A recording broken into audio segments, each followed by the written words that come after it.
জুলাই অভ্যুত্থানের অন্যতম সংগঠক ও ইনকিলাব মঞ্চের মুখপাত্র শহীদ শরীফ ওসমান হাদী হত্যার তদন্ত এবং ন্যায় বিচার প্রতিষ্ঠায় জাতিসংঘের মানবাধিকার বিষয়ক হাই কমিশনারের কার্যালয়ের সহযোগিতা চেয়েছে বাংলাদেশ।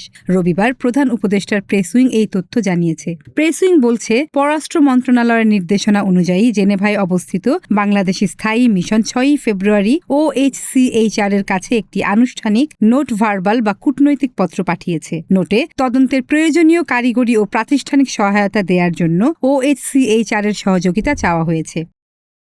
প্রেস উইং বলেছে, বাংলাদেশ সরকার শহীদ শরীফ ওসমান হাদীর হত্যাকাণ্ডের ঘটনায় দায়ীদের চিহ্নিত করে আইনের আওতায় আনতে দৃঢ় প্রতিজ্ঞ। এক্ষেত্রে আন্তর্জাতিক মানবাধিকারের মানদণ্ড অনুসরণ করে সর্বোচ্চ স্বচ্ছতা ও জবাবদিহিতা নিশ্চিত করা হবে।